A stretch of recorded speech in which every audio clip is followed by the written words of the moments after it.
At my feet right now, in several giant stacks, are 267 books. And in this video, I'm going to tier rank them from E to A. These, by the way, are all of the books that I both own and have read. I'm not including comics and manga, and it also obviously doesn't include the 100 or so books that I own and haven't read yet, and neither does it include all of the books that I have read and no longer have copies of. Oh, and also within each of the 5 tiers, the books are not ranked. I feel like I'd go insane if I tried to do that. Anyway, let's jump in at rank E, starting with a genuine global phenomenon that I think is really terrible.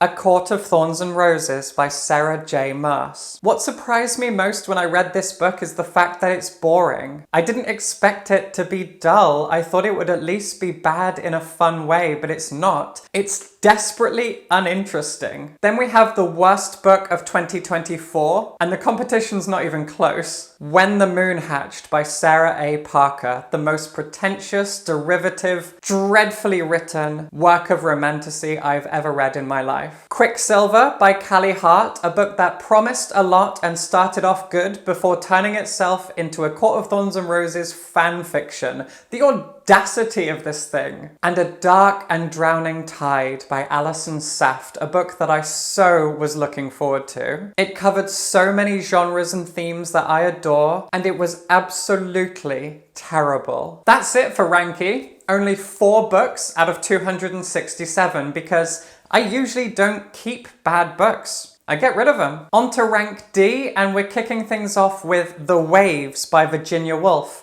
I hate Virginia Woolf. For a long time, I thought I liked her. I felt like I tricked myself into thinking she's good because she's popular, but I actually think she's a horrible person, a horrible writer, very, very pretentious, and her writing does absolutely nothing for me. She is bland and uninteresting. One writer that I used to think the whole world of is Laura Purcell. For a long time, I thought she was the modern queen of Gothic fiction, until I suddenly got so tired of what she was doing. A lot of her writing comes off as offensive, and I've read so many better Gothic authors. Now I look at her books and I just feel nothing. For that reason, all 5 of her books that I own in hardcover are now going in rank D. I just don't care about her anymore. Next up, Einstein's Dreams by Alan Lightman. If I'm honest, I can't remember anything that happened in this book, which admittedly might be because it was the last book I read in a challenge that I set myself to read 5 books in a single day. I was exhausted when I read this. Maybe it's actually good, I just can't remember, but oh well. Then, arguably a very surprising entry, We Can Never Leave This Place by Eric LaRocca. Spoilers for the rest of this video, but Eric's books spread across all 5 of these tiers. And this is a book of his that I just didn't enjoy. It is so bleak and upsetting. All it did was make me sad for several days. Next is a book that I now have a lot more sympathy for, and I find it more intriguing and interesting than I did when I first read it. But I'm still putting it at rank D because this is how I felt when I read it. And that book is Who's Afraid of Gender by Judith Butler.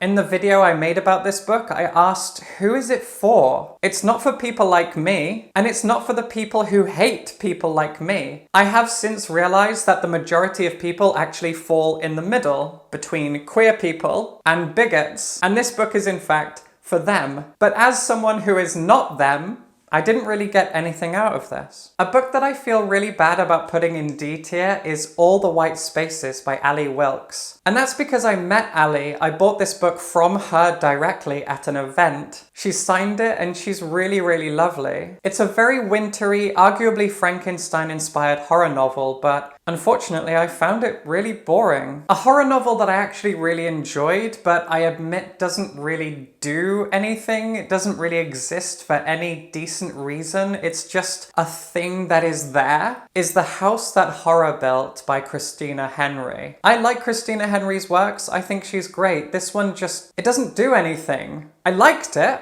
There's nothing wrong with it, but it's just there. One of the most disappointing books of 2024 was Lady Macbeth by Ava Reid. I've talked about this quite a lot. This was supposed to be a feminist retelling of Lady Macbeth's story, but it is in fact The complete opposite of that. I genuinely think this book is pretty embarrassing. And finally, a poetry collection that was written during the pandemic. The Heeding by Rob Cohen. These poems are fine. They're just fine. Some of them are just bad, actually. Now we're getting into the meat of things. C tier is a lot bigger than D tier, and B and A tiers are both bigger than C tier, and I'm really happy about that. It means that I mostly own good books. It seems like an obvious point, but it does come as a kind of relief. And kicking off C tier, we have Beast in the Shadows by Edogawa Rampo. This is a really twisty and weird Japanese crime novel. It's not going to blow your mind, it's not going to change the world, but it is like 100 years old. And so at the time when it was written, it was really pushing boundaries. Now, however, it doesn't do as much as it probably did back then. The impact is unfortunately lost. Then we have Bunny by Mona Awad. I really like this book, but I've read a lot of great dark academia, and this just doesn't stack up to the really, really good stuff. I did my best books of the year videos like a week ago, and I already kind of regret putting Orbital by Samantha Henry on that list. This book won the Booker Prize, and I think that kind of twisted my perspective on it a little bit.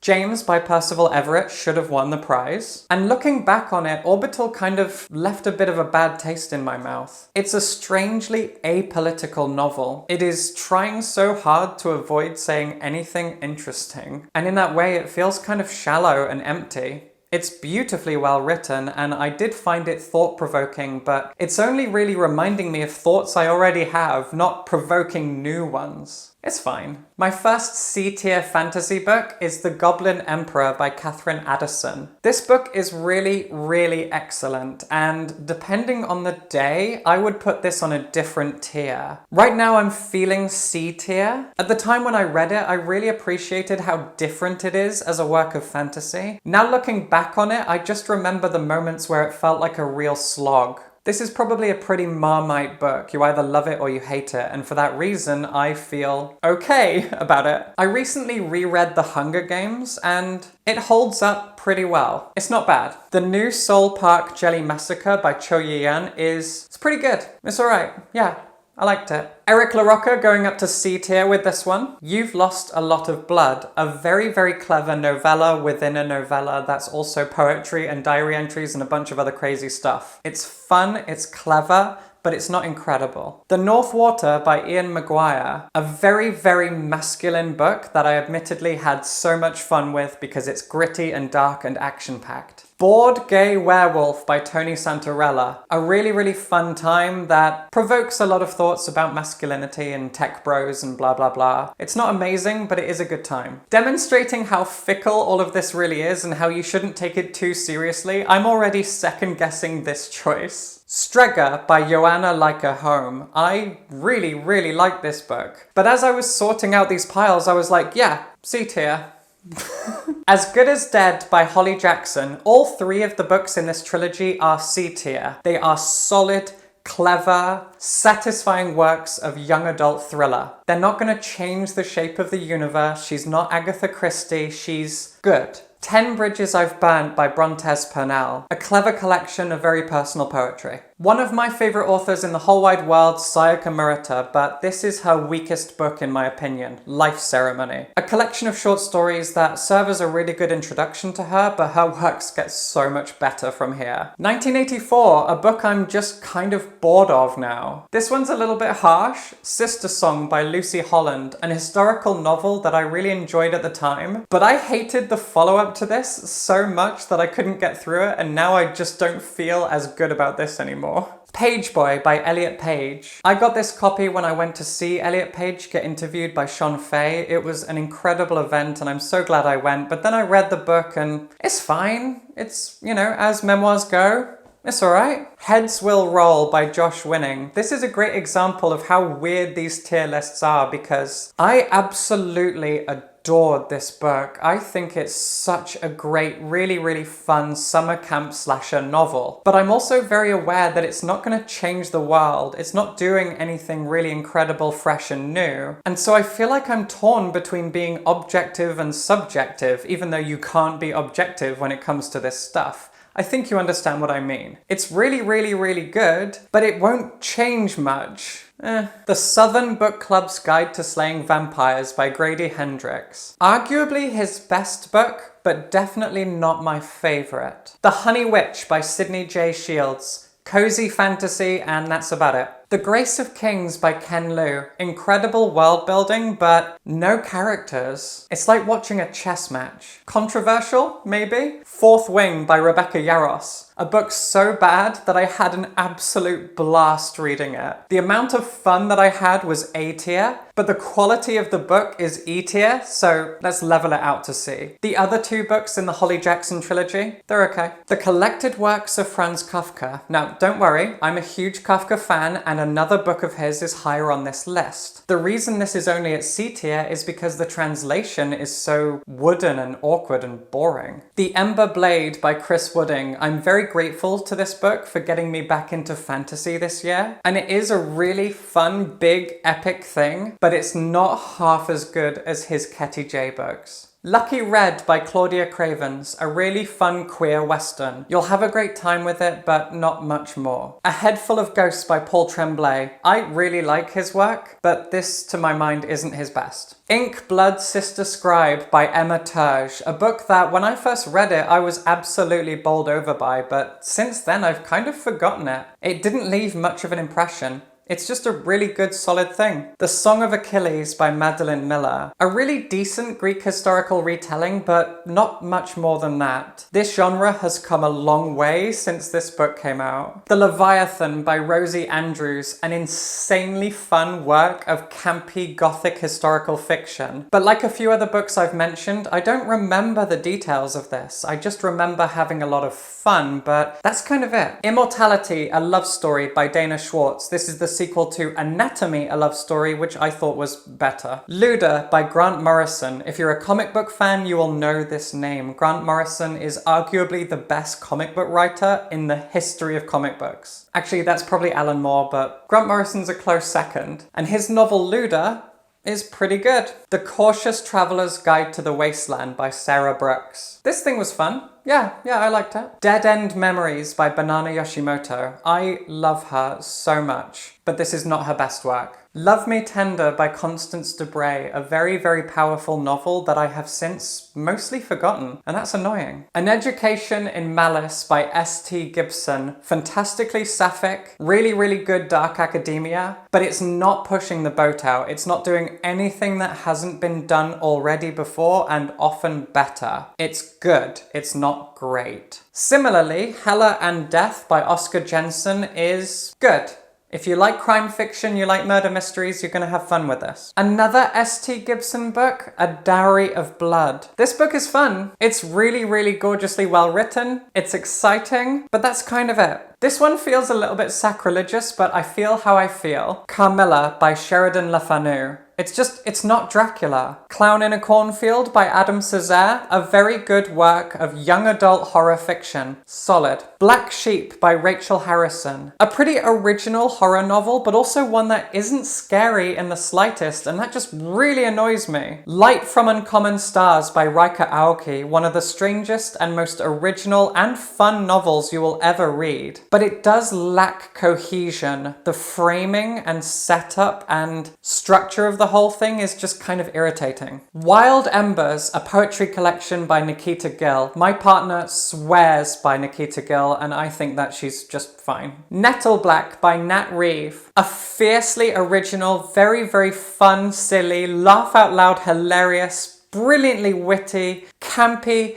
over the top, sensational work of very, very queer historical fiction. I love this thing to pieces. The only reason it's in C tier is that it's honestly just way too long. It would have had a much bigger impact if it was half the length that it is. The Diving Pool by Yoko Ogawa, one of my favorite authors of all time, but this is not her best work. Bookshops and Bone Dust by Travis Baldry. It's just not as good as Legends and Lattes. People from My Neighborhood by Hiromi Kawakami, another one of my favorite Japanese authors. My review of this book is actually on the back here. What did I say? A vividly realized pocket universe, charming in its surrealness and absolute joy. Yeah, I was right. A House with Good Bones by T. Kingfisher, another one of my absolute favorite authors of all time. Do you know what? This probably should have been at B tier. Oh well, I've done it now. It's good, it's not amazing, it's not her best work, but she doesn't really miss either. Another T. Kingfisher book, Thornhedge. Okay, this really does belong in C tier. This is only okay. Cannibals by Shinya Tanaka, an insane book. Things Remembered and Things Forgotten by Kyoko Nakajima. This is an amazing short story collection, and when it's good, it's astonishingly good. Some of the best short stories you will ever read. But when it's bad, it's really, really boring. So some of the stories hit and some really, really don't. My Best Friend's Exorcism by Grady Hendrix. Another book of his that I like, but it's only okay. He has better stuff. Hell Followed With Us by Andrew Joseph White. I've said this a few times now. I love his books, but this is my least favourite of the three that we have so far. The Language Puzzle by Stephen Mithen, a very interesting work of non-fiction about the history of human language. It's good. It's a bit much sometimes, but I liked it. And finally, Frontier by Grace Curtis. A pretty original and unique work of science fiction, but also something that feels kind of bare bones, like there should have been just more meat on it, more excitement, more energy. Okay, now we're onto the B and A tiers. Every book here, I think, is at least great. First Love by Ryo Shimamoto, an incredible work of feminist crime fiction. Patricia Wants to Cuddle by Samantha Allen. Oh my god, I had so much fun with this. An amazing work of queer horror. But honestly, half the reason it's on B tier is its amazing title. North Woods by Daniel Mason, a book that was so nearly in A tier, but it does drag in the second half. Bestiary by Kei Ming Chang. Oh my god, is she an incredible wordsmith. Her books are so gay, and her use of language is mesmerizing. Managing and Other Lies by Me. Yes, I really have put this here, and I really do think if I read it, I'd put it in B tier.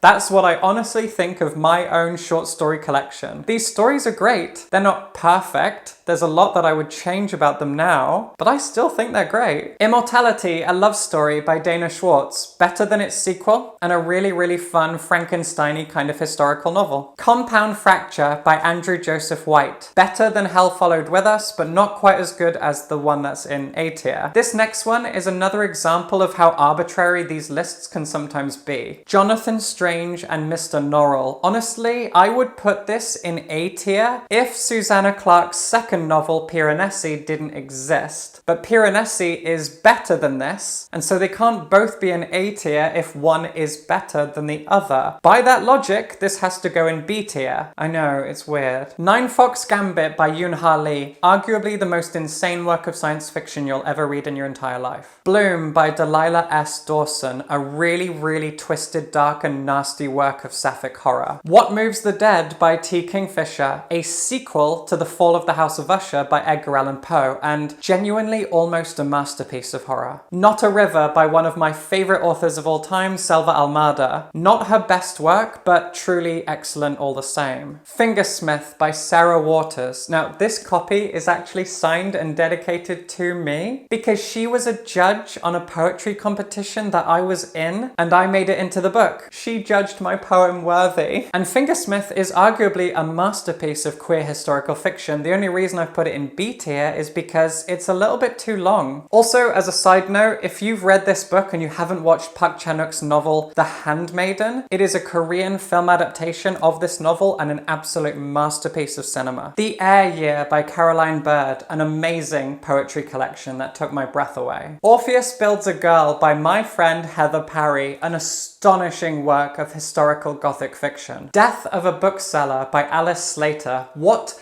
a remarkable debut thriller. One of the most talked about books in the world right now because it's had this massive resurgence lately. I Who Have Never Known Men by Jacqueline Hartman. What a uniquely powerful thing. Service Model by Adrian Tchaikovsky. Another one of my absolute favorite authors. Welcome to Dawley Hall by Alison Greaves. If you're one of this book's many, many fans, I don't think I need to say anything else, but wow. Weird Sisters by Terry Pratchett. I really don't think I could put put any Discworld book lower than B tier. Monstrilio by Gerardo Samano Cordova. I've talked about this book quite a lot, and that's because it has never left my head. Cursed Bunny by Bora Chung, a Korean short story collection that spans all genres. Kitchen by Banana Yoshimoto. This is the book that got me into her writing, as is the case with so many of her fans, and it still holds up. Bless the Daughter Raised by a Voice in Her Head by Warsan Shire, one of the most harrowing and powerful poetry collections you will ever read in your entire life. All 4 of Jeff Vandermeer's Southern Reach books. I honestly couldn't even rank these. They're all different and all wonderful. So Late in the Day by Claire Keegan. I've read 3 of her books. The other 2 are somewhere else. I actually think I lent them to my mum. This is my least favorite of the 3, but she's a genius, so it's still in B tier. Phoenix Extravagant by Yoon Ha Lee, a very, very original and unique fantasy novel. Bury Your Gaze by Chuck Tingle. Not quite as good as Camp Damascus, but still one of the best horror novels to come along in years. The Priory of the Orange Tree by Samantha Shannon, a fantasy masterpiece if ever there was one. The Cabin at the End of the World by Paul Tremblay, one of my favorite works of American horror. Lost in the Garden by Adam S. Leslie, one of the best books of 2024. Do not sleep on this book. Dolores Claiborne by Stephen King. I actually don't think I've put a single Stephen King book in A tier. He's kind of a consistently B and C tier kind of a writer for me. Men at Arms by Terry Pratchett. Not quite as good as Guards, but it really builds on that universe. Copy and paste what I just said about Men at Arms and apply it to Feet of Clay as well. Mercurial Beautiful by J.D. Evans. I was the editor of this novel, and I think it is a wonderfully unique work of action-packed queer steampunk science fantasy. Matrix by Lauren Groff.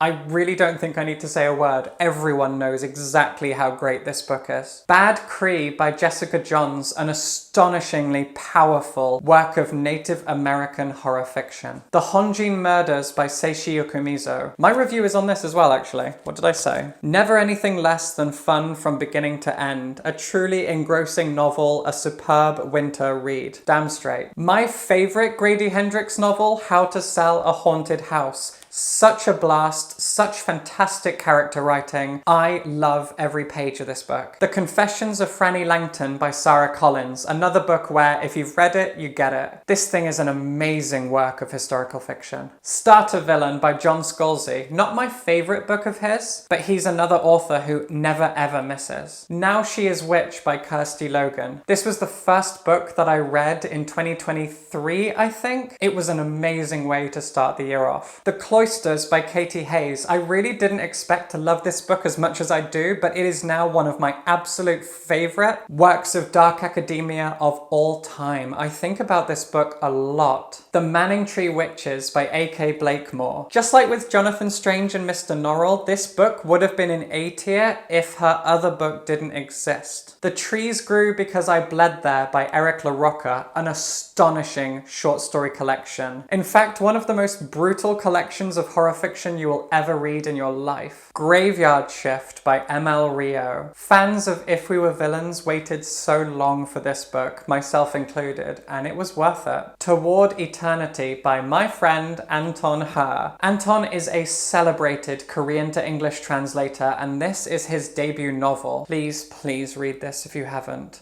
What an incredibly human book. Bad Gays, A Homosexual History, one of my favorite non-fiction books of all time. A collection of chapters that focus on different awful queer people throughout history. So much fun. Our Hideous Progeny by C.E. McGill, an honest-to-goodness sequel to Frankenstein. And it's about dinosaurs. Five Little Pigs by Agatha Christie. Not my favourite of hers, but it's up there. Fine Shade by Kate Griffin, an historical gothic novel that fully understands and embraces the quirks of the genre. 10 Low by Stark Holborn, an absolute thrill ride of science fiction. The Impusium by Olga Tokarczuk, not her best work, but she's a Nobel Prize winning author. Everything she touches turns to gold. Blood of the Old Kings by Sung Il Kim, an amazing Korean fantasy novel. novel. It embraces the old while bringing something new to the table. Poems by Len Penny, an amazing, incredible, revolutionary Scottish poet. Electra by Jennifer Saint. She is one of the great writers of Greek historical retellings. Feybound by Sara El Arifi. Easily the best romantasy novel I have ever read, at least to this point. Interview with the Vampire by Anne Rice. A classic. A genuine classic. The Makioka Sisters by Junichiro Tanizaki. One of the best Japanese novels ever written ever. Femina by Janina Ramirez. A history book all about the forgotten women of the Middle Ages. Really, really eye-opening stuff. Whisper by Chung Yu Ko, one of the most underrated horror novels of the past few years. A genuine masterpiece of Taiwanese ghost fiction. Pet Sematary by Stephen King, arguably his scariest book. The Hierarchies by Roz Anderson, a very, very underrated, brilliantly clever work of science fiction. Nobody's Thrall by Bonnie Zeman. This was the first book that I ever worked as editor on. I'm very proud of it and very amazed by it. This is a remarkably powerful and very, very nuanced look into the Jehovah's Witness cult. Felix Ever After by Kaysen Callender, one of the most touching works of trans fiction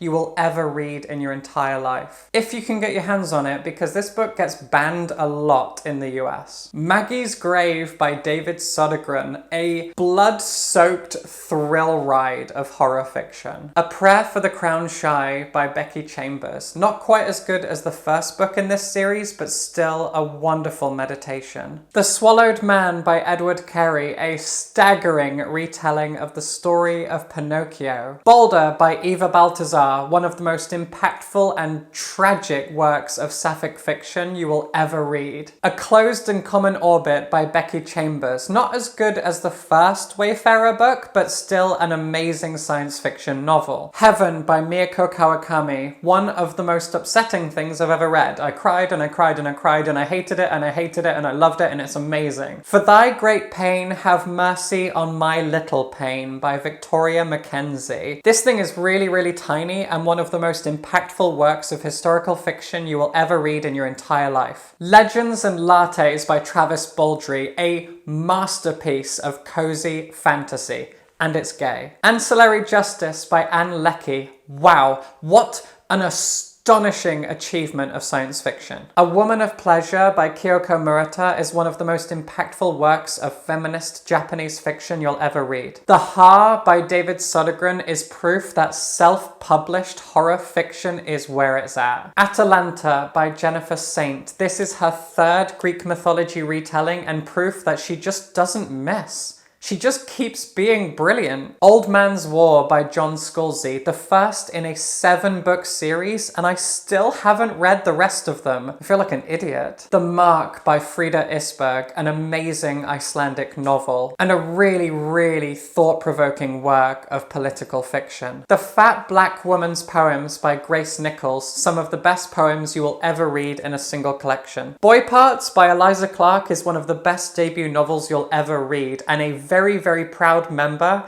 of that brilliant subgenre of horrible books about very unlikable women. Children of Ruin by Adrian Tchaikovsky. Not quite as good as Children of Time, but a very worthwhile sequel that introduces some horror elements into this sci-fi series. I'm Glad My Mum Died by Jeanette McCurdy was a total sensation when it first came out, and deservedly so. Deep Wheel Orcadia by Harry Josephine Giles is like nothing you will ever read. It is an epic poem, it is a work of science fiction, and it's written in the dialect of the Scottish Orkney Islands. Chain Gang All-Stars by Nana Kwame Ajay Brenya is such an impactful and powerful and important work of science fiction inspired by the history of racism and colonialism in the United States. Them, also by Harry Josephine Giles, is an amazing collection of transgender poetry. When I went to the event where she talked about this book here in Glasgow, she mentioned how this collection is very much for trans people, and thank you. I really appreciate that. The Seven Deaths of Evelyn Hardcastle by Stuart Turton is one of my favorite works of crime fiction, a genuine masterpiece of the genre that feels like you're playing a video game. The Black Spider by Jeremiah Scott Helf is is one of the most dark and trippy works of Gothic fiction I've ever read in my life. My Year of Rest and Relaxation by Ottessa Moshfegh. Not my favourite of hers, but easily her most popular, and for good reason. Copy and paste what I just said onto this. Looking Glass Sound by Katrina Ward is almost a masterpiece of crime fiction. It's not quite my favourite of hers, probably my second favourite, but it is really incredible. It might actually be her best work, it's just not my favourite. The Black Coast by Mike Brooks is a wonderfully diverse fantasy novel, a brilliant epic, really clever, and seriously underrated. Ms. Ice Sandwich by one of my favourite authors, Miyako Kawakami. This was the first thing I ever read of hers, and it remains an absolute delight, and it's really tiny. I read it in an afternoon. Revenge by Yoko Ogawa. Now, The Diving Pool was in Tier C, but this made it into Tier B because what an amazingly rich and angry short story collection. The Twisted Ones by T. Kingfisher. This thing is an absolute blast from beginning to end for any horror fan. Okay, before we get into the A tier, elephant in the room, I've moved to a new place, I've upgraded my setup, the lighting is great, but it's also not, because I still don't have a new ring light. And it's now dark out because I've been making this for ages and I am very unprofessional, so let's just acknowledge the fact that this doesn't look as good as I hoped it would. This was my big reveal of a whole new setup, and it's not really gone according to plan because it's winter. And in Scotland it gets dark at like 2 p.m. I feel like it's midnight. A tier. Speaking of Scotland,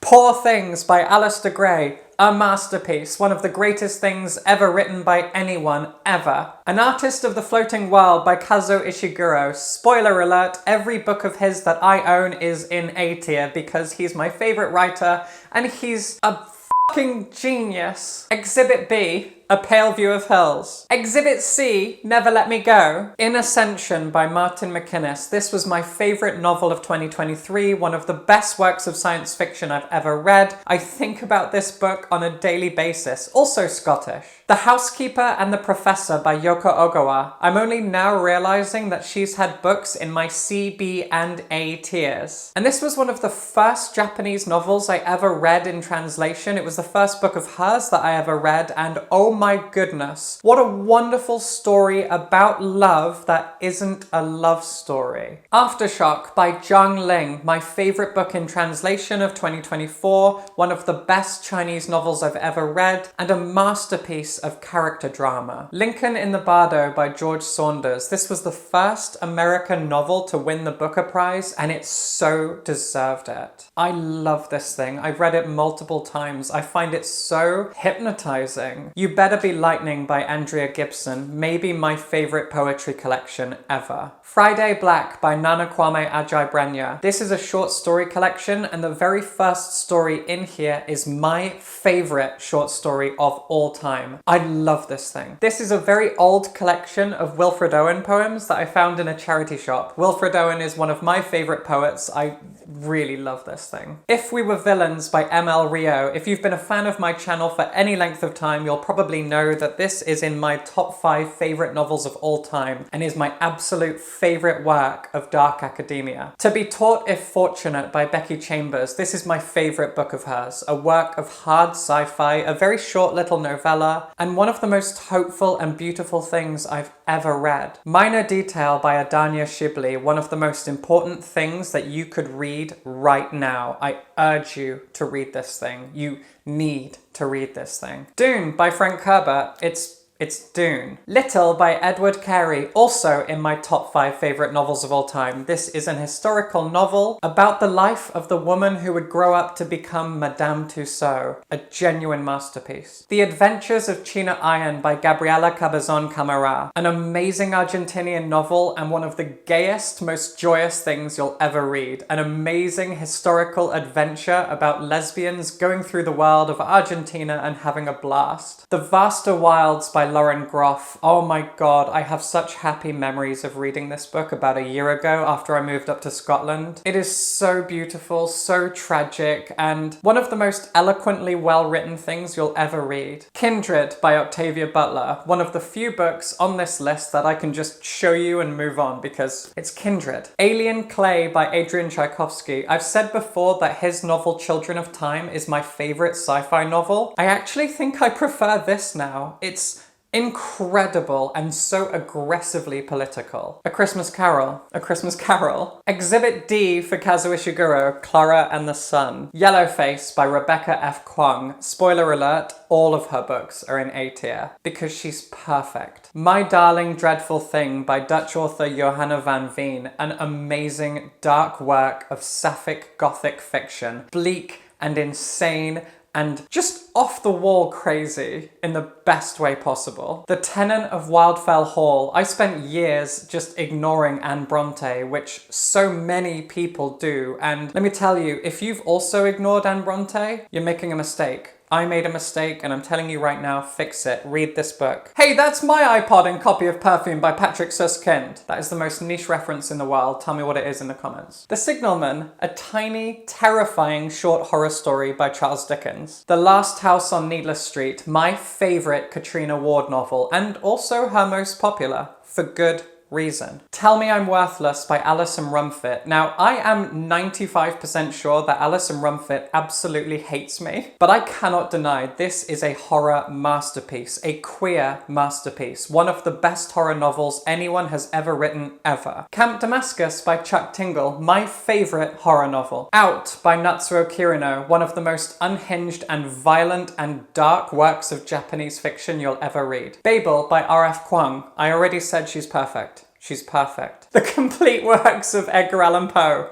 Sure. Girl, Woman, Other by Bernardine Evaristo, winner of the Booker Prize. This thing is so beautiful. Fingerbone by Hiroki Takahashi, another amazing Japanese masterpiece. Exhalation by Ted Chiang, an incredible collection of science fiction stories. One of the best collections of science fiction stories you'll ever read in your life, actually. The Kaiju Preservation Society by John Scalzi. I love this thing so much. If you want to read a book that is just pure joy and excitement and cleverness, this is it. Exhibit E for Kazuo Ishiguro, The Remains of the Day. R.F. Kuang is perfect. The Glutton by A.K. Blakemore, one of the most entertaining and strange works of historical fiction you'll ever read, and she is such a poet. The Haunting of Hill House by Shirley Jackson, of course. Guards, one of Terry Pratchett's best books. Mort, another one of Terry Pratchett's best books. The Murder of Roger Ackroyd, one of everyone's best loved Agatha Christie books for very good reason. Mary, or The Birth of Frankenstein by Anne Eckhout, a remarkable work of sapphic historical fiction that tells the story of Mary Shelley writing Frankenstein. The Girl with All the Gifts by M.R. Carey, one of the best sci-fi novels you will ever read. Hamnet by Maggie O'Farrell. I have such a happy memory of reading this during lockdown. Oh, what a beautiful, beautiful book. Humankind by Rutger Bregman, maybe my favorite non-fiction book. This is literally all of human history told from the perspective of kindness. Eliza Clark's Penance is a genuine masterpiece of what? Social criticism, political fiction, crime fiction. It is so many things and it is astonishing. An amazing achievement. Frankenstein by Mary Shelley, my favorite novel. See? Another Franz Kafka collection, but one that is way better translated. This collection was translated by Alexander Starrett, and he's amazing. The Left Hand of Darkness by Ursula Le Guin, a sci-fi masterpiece. A Little Luck by Claudia Pinheiro, one of the most heartbreaking and beautiful things you'll ever read in your life. Drive Your Plow Over the Bones of the Dead by Olga Tokarczuk, maybe her best novel. Brother by Anya Alborn, a horror novel that has never left my mind. I think about this thing constantly. Iron Widow by Shiran J. Zhao, an incredible work of young adult science fiction that is so powerful I bought 2 copies. His Dark Materials by Philip Pullman, a trilogy of books that got me into reading. Detransition Baby by Tori Peters, one of the great masterpieces of transgender fiction. A collection of 3 different H.G. Wells books. The Time Machine, The Invisible Man, and The War of the Worlds, all masterpieces. The Devil in the Dark Water, my favourite Stuart Turton book. A dark and gritty historical thriller set on a ship at sea. Stoneblind by Natalie Haynes, maybe my favourite Greek mythology retelling. The Bell by Iris Murdoch. I read this in school and I've never forgotten it. A Psalm for the Wild Built, another masterpiece by Becky Chambers. This Is How You Lose the Time War by Amal El-Mohtar and Max Gladstone. One of the most original, exciting and beautiful works of science fiction you will ever read. The Wind That Lays Waste. In my opinion, this is Selva Almada's masterpiece. The Vanished Birds by Simon Jimenez, one of the most beautiful sci-fi novels I've read in years. Convenience Store Woman by Sayaka Murata, one of my top 5 favourite novels. Crooked House, my favourite Agatha Christie novel. Lapverna, my favourite Otessa Moshfegh novel. Another Sayaka Murata book, Earthlings, an absolute masterpiece and the most disgusting thing I've ever read. How High We Go in the Dark by Sequoia Nagamatsu, a collection of interconnected short science fiction stories, and this thing will rip your heart out and you'll thank it for it. Boys in the Valley by Philip Fracassi, maybe the scariest horror novel I've ever read. Breasts and Eggs by Miyako Kawakami, one of my favourite Japanese novels and easily my favourite of hers. Paradise Rot by Jenny Haval, really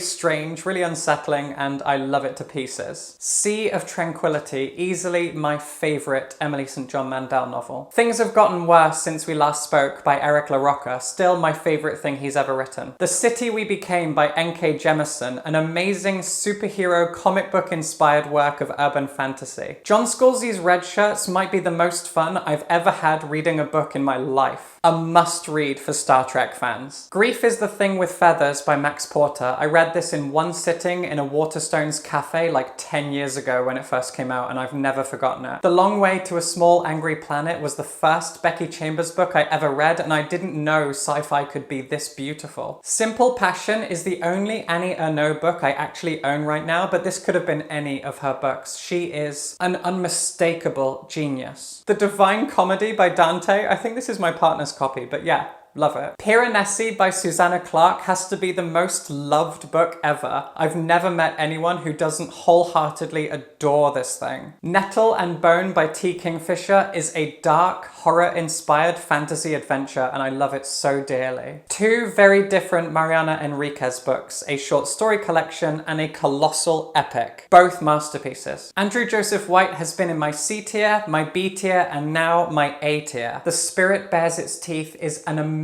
alternate historical horror thing and I love it so much. The LGBTQ+ history book, I narrated the audiobook for this. I sounded a bit different back then. A Botanical Daughter by Noah Medlock, a very queer Frankenstein-inspired gothic masterpiece. Endless Night, famously Agatha Christie's gothic novel, and it's really something. Children of Time is still one of my favourite science fiction novels ever. Adrian Tchaikovsky does not miss. I love him so much. James by Percival Everett should have won the Booker Prize this year. In Memoriam by Alice Wynne is another beautiful historical novel that I think about almost every single day. The Reformatory by Tananarive Due is a literary horror masterpiece. The Silence of the Girls by Pat Barker is probably my second favourite Greek mythology retelling. Blood Over Bright Haven by M.L. Wang, my favourite book of this year, an absolute and total dark academia fantasy masterpiece. Gideon the Ninth by Tamsin Muir. I don't think I've ever met anyone who doesn't obsess over this book. Flowers for Algernon by Daniel Keyes. This is one of the first times I ever sobbed my eyes out at a book. Nobody reads this, and everyone should. And finally, Caliban and the Witch, one of the greatest non-fiction books ever written. An amazing history of capitalism and its relationship to women's bodies. I cannot believe I haven't quite filled up my shelves. That's great. Yay. More space for more books. I really hope you enjoyed this enormous unhinged thing. It was a great excuse to stock my shelves in a fun way. If you enjoyed this video, you know exactly how you can show me your support and your love. Subscribe for books.